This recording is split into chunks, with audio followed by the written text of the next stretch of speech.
நேயர்களுக்கு வணக்கங்கள். நான் உங்கள் டாக்டர் கல்வடங்கம் சத்யநாராயண சர்மா பேசுகிறேன். இன்றைக்கி தமிழ் சித்திரை மாதம் விசுவாவசு புத்தாண்டு பிறக்கின்ற பலன்களை பார்க்கலாம். விசுவாவசு அப்படிங்கிற அந்த வருடமானது 39வது வருடமாக வருகின்றது. பங்குனி மாதம் 30ஆம் தேதி நடு இரவுக்கு பிறகு அதிகாலை, அதாவது சித்திரை மாதம் பிறக்கின்ற வேளையில் மணி 2:22 திங்கட்கிழமை பிறக்கின்றது. சுவாதி நட்சத்திரம், பிரதமை திதி. அதே நேரத்தில் வஜ்ரம் யோகத்திலும் கௌலவம் கரணத்திலும் இந்த புத்தாண்டு விசுவாவசு ஆண்டு பிறக்கின்றது. சுவாதி நட்சத்திரத்தில் பிறக்கின்ற காரணத்தினால் இந்த வருடம் பல வகைகளில் பிரம்மாண்டங்களை சந்திக்கப் போகின்றது. எல்லா விஷயத்திலும் ஒரு அகலம், எல்லா விஷயத்திலும் ஒரு விரிவு பார்க்கப்படும் என்ற ஒரு சூழ்நிலை தான் இருக்கும். பிரம்மாண்டமான விஷயங்களை இந்த ஆண்டு மக்கள் எல்லோரும் சந்திக்கப் போகிறார்கள். உலக நாடுகள் எல்லாம் சந்திக்கப் போகின்றது. அது மழையாக இருந்தாலும் சரி, இல்லை பூமி அதிர்வுகளாக இருந்தாலும் சரி, வெள்ளமாக இருந்தாலும் சரி, விபத்துக்களாக இருந்தாலும் சரி, இயற்கை சீற்றங்களாக இருந்தாலும் சரி, எதுவாக இருந்தாலுமே பிரம்மாண்டத்தை பார்க்க போகிறோம். சுவாதி நட்சத்திரத்தில் பிறக்குதில்லை, அதனால் அப்படி தான் இருக்கும். இந்த ஆண்டு விசுவாவசு ஆண்டு மகர லக்னத்தில் பிறக்கிறது. சனி பகவான் 2வது வீட்டில், நேத்திரஸ்தானம் என்று சொல்லப்படுகின்ற 2வது வீடு, அதாவது வாக்கிய பஞ்சாங்கத்தின்படி, திருக்கணித பஞ்சாங்கத்தின்படி 3வது வீட்டிலும் இருந்து பலாபலன்களை தரப்போம். அதே மாதிரி குரு பகவானை பார்த்தா மகர லக்னத்துக்கு 6வது வீட்டில் ருணருத்ர ரோகஸ்தானம் என்று சொல்லப்படுகின்ற இடத்தில் மே மாதம் சஞ்சாரம் செய்ய போகிறார். ஏப்ரல் மாதம், அந்த சித்திரை மாதம் பிறக்கின்ற வேளையில் 4வது வீட்டில் தான் குரு பகவான் இருக்க போகிறார். அதே மாதிரி மகர லக்னத்திற்கு 3வது வீட்டில் ராகு பகவானும், மே மாதத்திற்கு பிறகு 2வது வீட்டிற்கு குடும்பஸ்தானத்துக்கு ராகு பகவான் வரப்போகிறார். அதே போல மகர லக்னத்திற்கு 9வது வீட்டில் சஞ்சாரம் செய்து கொண்டிருந்த கேது பகவான் மே மாதத்திற்கு பிறகு 8வது வீட்டில் அஷ்டமஸ்தானத்தில் சஞ்சாரம் செய்ய போகிறார். ஆகவே இந்த அமைப்பானது எப்படிப்பட்ட பலன்களை உலக நாடுகளுக்கும், குறிப்பாக இந்தியா மற்றும் 12 ராசிகளுக்கும் தரப்போகிறது அப்படிங்கிறத தான் பார்க்க போகிறோம்.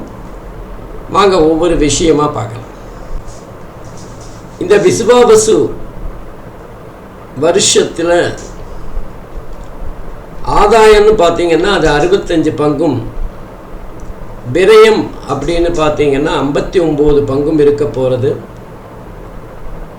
இது மொத்தத்தில் இந்த நாட்டு சுபிட்சமாக இருக்கின்ற, அல்லது கடந்த முறை இருந்ததை விட நல்ல சிறப்பான ஒரு முன்னேற்றமான அமைப்பில் தான் இருக்கு. ஆகவே இந்த வருடம் உலக நாடுகளும் குறிப்பாக இந்தியாவும் நல்ல முன்னேற்றம் காணும் அப்படின்னு கண்டிப்பாக நம்ம எடுத்துக்கலாம்.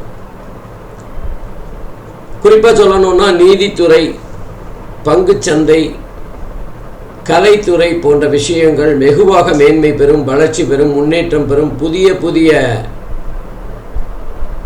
விஷயங்களை அவர்கள் இந்த உலகுக்கு அறிமுகப்படுத்த போகிறார்கள். இந்த வருஷத்துக்கு ராஜான்னு பார்த்தீங்கன்னா சூரியன் தான். நவகிரகத்துக்கும் ராஜா சூரியன் தான். இந்த வருஷத்துக்கும் ராஜா சூரியனாக தான் இருக்க போகிறது.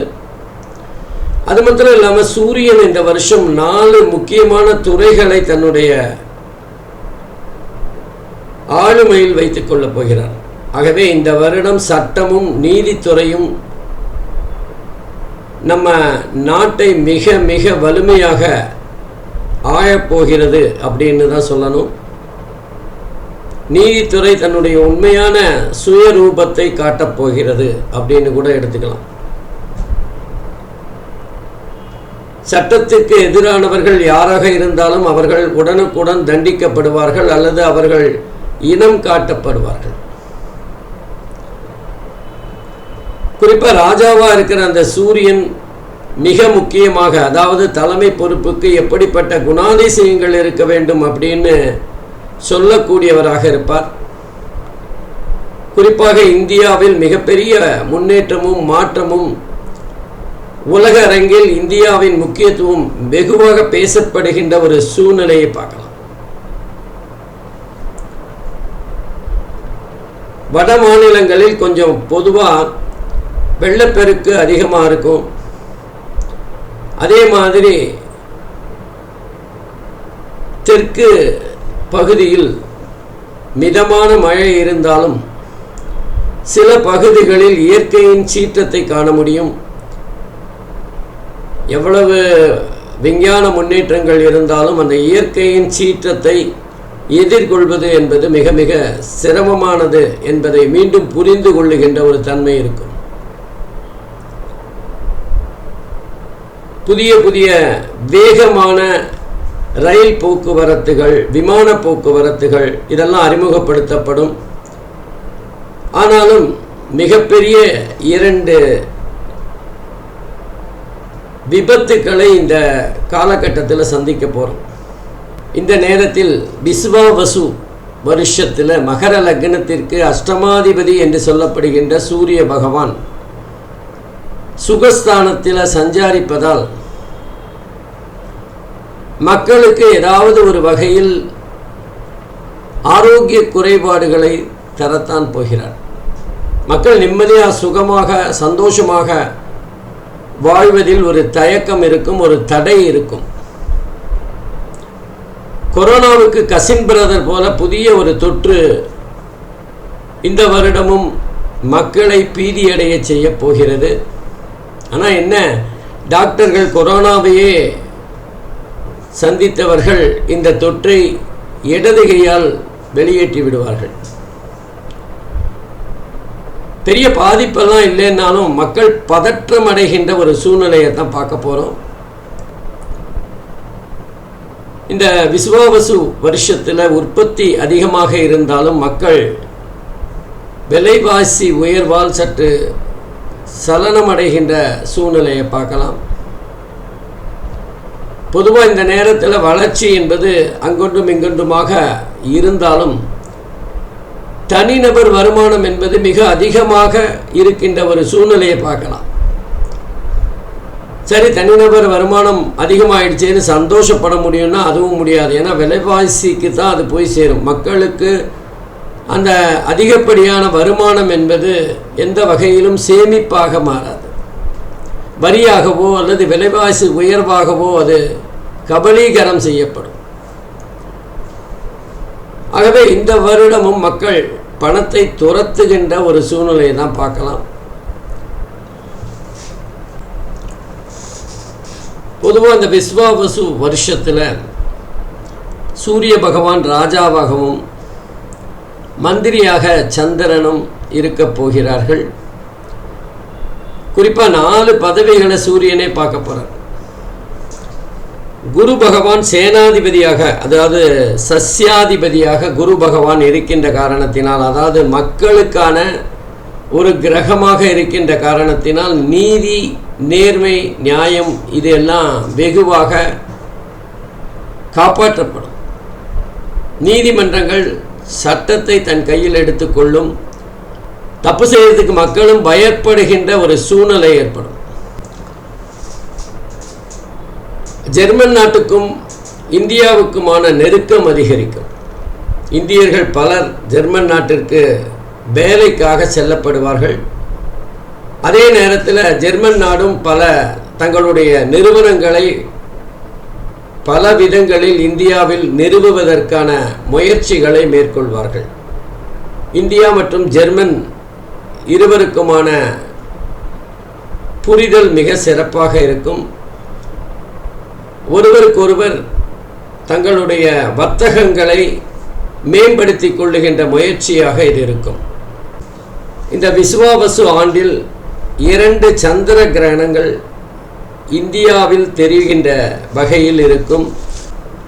முதல் சந்திர கிரகணம் என்பது செப்டம்பர் மாதம் 7ஆம் தேதி 2025 இரண்டாவது சந்திர கிரகணம் மார்ச் மாதம் 3ஆம் தேதி 2026 வர இருக்கின்றது. இந்த 2 சந்திர கிரகணங்களும் இந்தியாவில் தெரிகிற மாதிரி தான் இருக்கும். பொதுவாக இந்த விஸ்வாவசு ஆண்டில்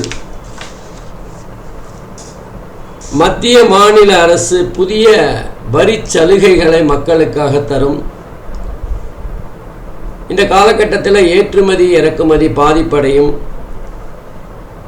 பொதுவாக பெண்கள் மேன்மை பெறுகின்ற ஒரு ஆண்டாக விஸ்வாவசு ஆண்டு இருக்கும்.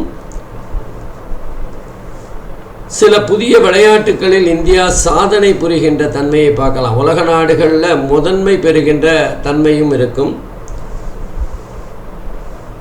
மழை, ஏராளமான மழை இருக்கும். கடந்த ஆண்டை விட 2 மடங்கு அதிகமாக மழை பெய்கின்ற ஒரு விஷயத்தை பார்க்கலாம். அளவுக்கு மிஞ்சினால் அமிர்தமும் நஞ்சுன்னு சொல்லுவாங்களே, அந்த மாதிரி அதிகப்படியான மழை பெய்தாலும் அதில் பாதிக்கு மேல் சமுத்திரத்தில் கலக்கின்ற காரணத்தினால் மக்கள் அதன் மூலமாக பயனடைவது என்பது குறைவாகத்தான் இருக்கும்.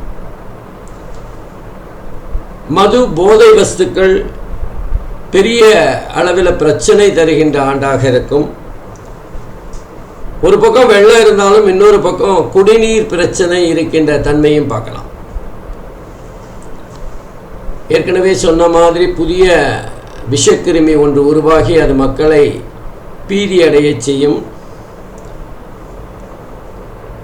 அரசியல் பெரும் தலைகள் சிலர் வம்பு வழக்குகளில் சிக்கி சில நாட்கள் பத்திரிகைகளின் தலைப்புச் செய்தியாக ஆவார்கள். யாருமே எதிர்பாராத வகையில் அரசியல் எதிரிகள் என்று சொல்லப்படுகின்ற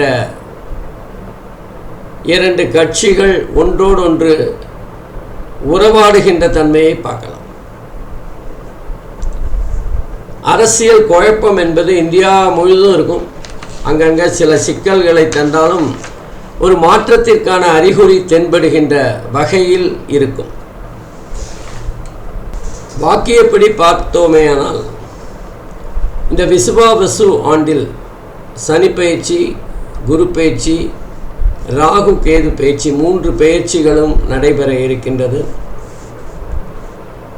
வருகின்ற மே மாதம் குரு ராகு கேது பயிற்சியும், 2026 6ஆம் தேதி மார்ச் மாதம் சனி பயிற்சியும் நடைபெற இருக்கின்றது. திருக்கணிதப்படி பார்த்தீங்கன்னா மார்ச் மாதம் 2025 பயிற்சியாகி மீன ராசியில் சஞ்சாரம் செய்கின்றார்.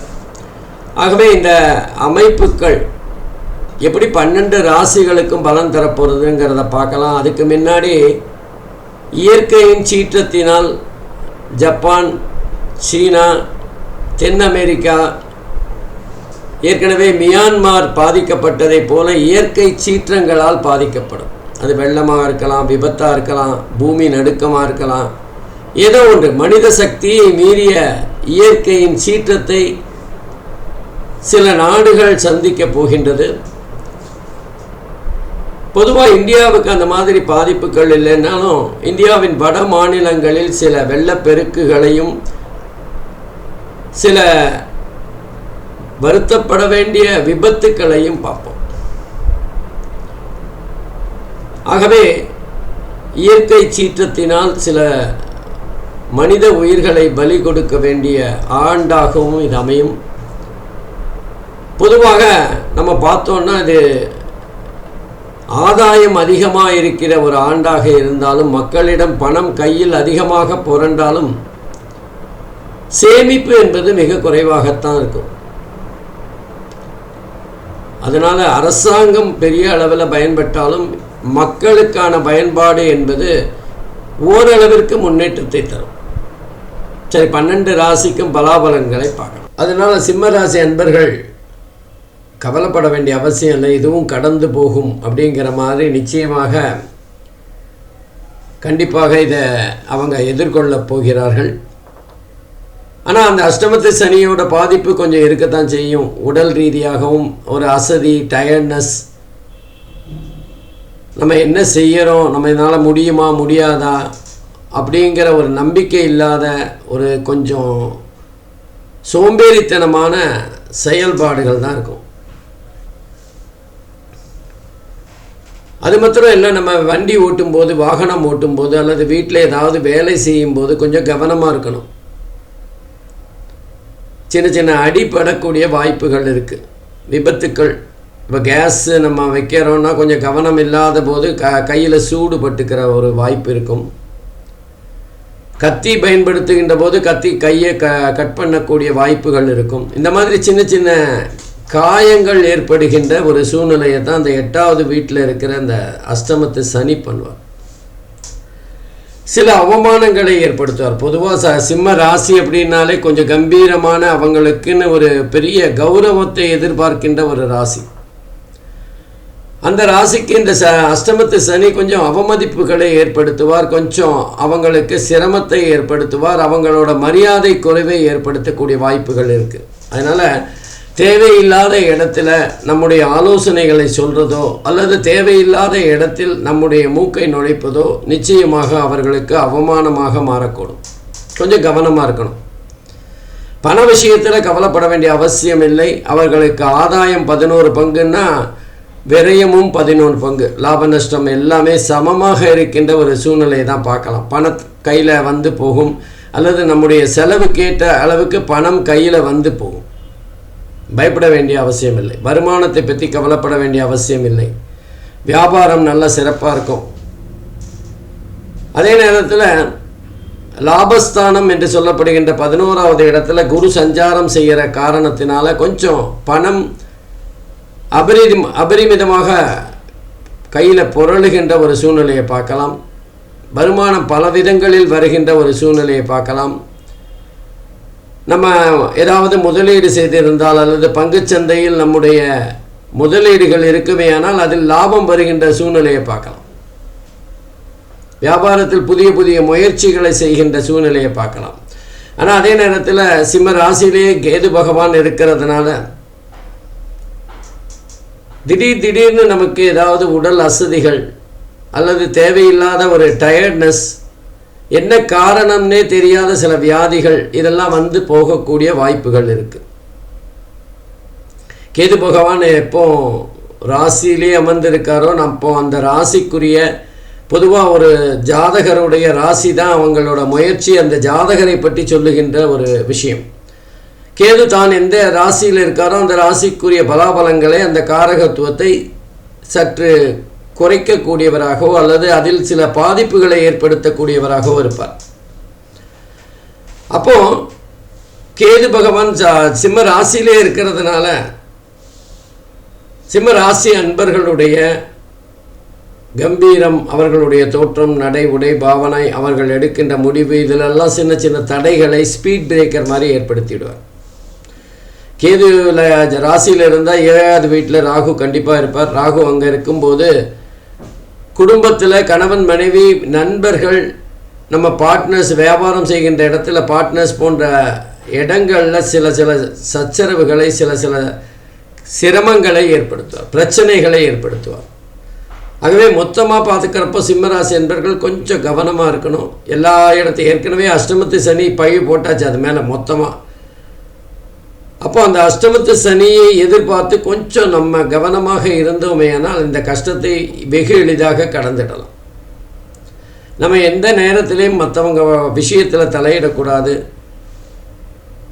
எதையுமே அதிகாரமாக மற்றவர்களை புண்படுத்துகின்ற வகையில் பேசாமல் இருந்தோம் என்றால் இந்த அஷ்டமத்து சனியும் சரி, மற்ற கிரகங்களின் அமைப்புகளும் சரி, இந்த புத்தாண்டில் எந்த பிரச்சனையும் இல்லாமல் சுமூகமாக சென்றுவிடும்.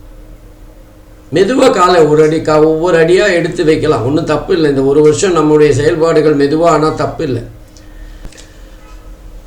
ஆகவே இந்த விசுவாவசு தமிழ் புத்தாண்டில் சிம்மராசி என்பர்கள் சற்று கவனமாக இருக்கணும். நிச்சயமாக அவர்கள் எச்சரிக்கையாக இருந்தால் இதை வெகு எளிதாக இந்த அஷ்டமத்து சனியை கடந்து விடலாம். நன்றி, வணக்கம், வாழ்க வளம். அன்பிற்கினிய கன்னிராசி அன்பர்களே, ரொம்ப யோகமான வருஷம் உங்களுக்கு இந்த வருஷம். விஸ்வாவசு வருஷம் உங்களுக்கு லாபத்தை, பணத்தை, வருமானத்தை அள்ளித்தரப்போகின்ற ஒரு காலகட்டமாக இருக்கும். 14 பங்கு ஆதாயமும் 2 பங்கு விரயமும் இருக்கின்ற ஒரு காலகட்டமாக இருக்கும். பொதுவாகவே கன்னிராசி அன்பர்கள் மெதுவாக ஒவ்வொரு அடியையும் யோசித்து வைக்கின்றவர்களாக இருப்பார்கள். இப்போ இந்த விஸ்வாவசு காலத்தில் அவங்களுக்கு எப்படிப்பட்ட பலன்கள், பண விஷயத்தில் ஆதாயம் இருந்தாலும் மற்ற விஷயங்களில் எப்படி இருக்குது அப்படின்னு பார்க்கலாம். கன்னிராசியில் உத்திரம், ஹஸ்தம், சித்திரை ஆகிய 3 நட்சத்திரங்கள் இருக்குது. அதில் உத்திரம் சுமாரான பலனாக இருக்கும். நான் சுமார்னு சொல்ல முடியாது, ஓகே. முதல் 4 மாதமும் கடைசி 4 மாதமும் சிறப்பாகவே இருக்கும். நடுவில் ஒரு 2 மாதம் கொஞ்சம் சுமாராக இருக்கும். அதுவும் ரொம்ப மோசம்னு சொல்ல முடியாது. ஏன் அப்படின்னா ஹஸ்தம் தான் முதல் 4 மாதம் ஓஹோன்னு இருப்பாங்க, 7 பாயிண்ட்டு. நடுவில் ஒரு 4 மாதம் படாத பாடுபடுவாங்க. கடைசி மாதம் சுமாராக இருக்கும். சித்திரை எடுத்தீங்கன்னா முதல் மாதம் சுமாராக, முதல் 4 மாதம் சுமாராக இருக்கும். நடுவில் ஒரு 4 மாதம் படாத பாடுபட்டு கடைசியில் ரொம்ப சூப்பராக இருக்கிற ஒரு காலகட்டமாக இருக்கும். ஆகவே உத்திரம், ஹஸ்தம், சித்திரை இந்த 3 நட்சத்திரங்களும் கொண்ட கன்னி ராசி அன்பர்களுக்கு மொத்தத்தில் பணம் அதிகமாக வருகின்ற வாய்ப்புகள். சொல்லப்போனால் வேலை பார்க்குறது, வியாபாரம் செய்கிறது, தொழில் செய்கிறது, இப்படி பல விதங்களில் பணம் வரக்கூடிய வாய்ப்புகள் இருக்குது. கன்னியோட அதிபதி புதன். கண்டிப்பாக கன்னி ராசிக்காரர்கள் எல்லாருமே ஷேர் மார்க்கெட்டில், பங்கு சந்தையில் பணம் போட்டு வச்சிருக்கிற ஒரு சூழ்நிலையை பார்க்கலாம். அவங்க வேலையை நம்பியோ தொழிலை மாத்திரம் நம்பியோ இருக்க மாட்டாங்க. வியாபாரம் செய்தாலும் சரி, அவங்க ஒரு விவசாயம் பார்க்கிறவராக, வயல்வெளிகளை பார்க்கிறவராக, வேலை செய்தாலும் அவர்கள் வியாபாரம் செய்கின்றவர், பல வகைகளில் பணத்தை சம்பாதிக்கின்றவர்களாக இருப்பார்கள். அந்த வகையில் கன்னிராசி அன்பர்களுக்கு பணம் ஓஹோ என்று கொட்டப்போகிறது. கொஞ்சம் கவனமாக சேமித்து வைக்க வேண்டிய காலகட்டம். 14 பங்கு ஆதாயமும் 2 பங்கு விரயமும் இருக்கிற காலத்தினால ஏற்கனவே அவங்க ரொம்ப ரொம்ப கணக்கு பார்த்து செலவு செய்கிறவர்கள் தான். பணம் அந்த மாதிரி ஆட்கள்கிட்ட தான் போய் சேரும். அவங்க ஆடம்பரமாகவோ அல்லது தேவையில்லாத விஷயங்களில் செலவு செய்ய மாட்டாங்க. அதே நேரத்தில் அவங்க கன்னி ராசிக்கு 7வது வீட்டில் சனி பகவான் சஞ்சாரம் செய்து கண்டக சனியாக இருக்க போகிறார். ஆகவே மனைவி மூலமாக சில செலவுகள் வரலாம், அல்லது இவருக்கு இஷ்டமில்லாத சில செயல்பாடுகள் வரக்கூடிய வாய்ப்புகள் இருக்குது. மனைவி, நண்பர்கள், வியாபாரமாக இருந்தால் பார்ட்னர்ஸ், இவங்க மூலமாக சில பிரச்சனைகள் அல்லது கருத்து வேறுபாடுகள் அல்லது உங்களுக்கு ஏற்புடையதாக இல்லாத சில விஷயங்களை செய்ய வேண்டிய நிர்பந்தம் ஏற்படலாம். அதே நேரத்தில் 10வது வீட்டில் குரு பகவான் உட்கார்ந்துருக்கார். வேலை விஷயமாக நியாயமாக நடக்கிறது அல்லது நேர்மையாக இருக்கிறது போன்ற விஷயங்கள் உங்களுக்கு நல்ல பெயரையும் நல்ல சம்பாத்தியத்தையும் தரும். உங்களை பற்றிய எண்ணங்கள் சிறப்பாக இருக்கின்ற ஒரு சூழ்நிலையை பார்க்கலாம். அப்போது கேது பகவான் 12வது வீட்டில் உட்காந்துருக்கார். பொதுவாக ஜாதகத்தில் கேது 12ல் இருந்தால் அவங்களுக்கு மறுபிறவி கிடையாதுன்னு சொல்லுவாங்க. அப்போது கன்னிராசி அன்பர்களுக்கு இந்த புத்தாண்டு, தமிழ் விஸ்வாவிசு புத்தாண்டில் கேது பகவான் 12ல் இருக்கிறது ரொம்ப ரொம்ப அற்புதமான அமைப்புன்னு தான் சொல்லணும். அவர்களுக்கு ஆன்மீகம் சம்பந்தமாகவும் அதே நேரத்தில் ஒரு ஞானம் பெறுகின்ற ஏதாவது ஒரு வகையில் ஒரு பெரிய மாற்றத்தை மனதளவில் ஏற்படுத்தி கொடுக்கிற ஒரு சூழ்நிலையை பார்க்கலாம். ஏதோ ஒரு விஷயத்தில் அவங்க சித்தர்களைப் போல ஏதாவது ஞான மார்க்கமாக சிந்திக்கக்கூடியவர்களாக இருப்பார்கள். சாதாரணமாக இருக்கிறவங்களுக்கு சிந்திப்பை விட இந்த கன்னிராசி அன்பர்கள் இந்த காலகட்டத்தில் இந்த வருஷம் புத்திசாலித்தனமாக புதுமையாக ஏதாவது செய்யக்கூடியவர்களாக இருப்பார்கள். அது மற்றவங்களுக்கு கூட புரியாது, அந்த அளவுக்கு புத்திசாலித்தனமான ஒரு விஷயத்தை செய்ய போகிறார்கள். அதே நேரத்தில் அவங்களுக்கு 6வது வீட்டில் ராகு. பொதுவாக ராகு பகவான் 3, 6, 11 இருந்தால் சிறப்பான பலன்தான். யோகத்தை தருகின்ற பலன், பங்குச்சந்தையில் மிகப்பெரிய லாபத்தை தருகின்ற பலன், அந்நிய நாடு மூலமாக பணம் வருமானத்தை பெறுகின்ற பலன். அதே நேரத்தில் ருணருத்ர ரோகஸ்தானம்னு சொல்கிற காரணத்தினால வியாதிகளையும் வழக்குகளையும் கூட சந்திக்க வேண்டிய ஒரு சூழ்நிலை வரலாம். ஏதாவது சின்ன சின்ன அரசாங்கத்துக்கு அபராதம், ஹெல்மெட் போடாமல் அபராதம் கட்டுறது மாதிரி சின்ன சின்ன பெட்டி கேஷில் மாட்டிக்கிற தன்மையும் இருக்கும். உடம்பையும் கொஞ்சம் பார்த்துக்கணும். தேவையில்லாத டென்ஷன், சின்ன சின்ன விஷயங்களுக்கும் அளவுக்கு அதிகமாக சிந்திக்கிறது போன்ற விஷயங்கள், மனதை பாதிக்கக்கூடிய நிம்மதி இல்லாத பல விஷயங்களை எடுத்துக்கொள்வது போன்ற விஷயங்களை தவிர்க்கணும். மற்றபடி மிக அற்புதமான ஆண்டாக இந்த ஆண்டு இருக்க போகிறது. கையில் பணம் அதிகமாக புரள்கிற காரணத்தினால ரொம்ப சந்தோஷமாக இருக்க போகிறீங்க. நன்றி, வணக்கம்.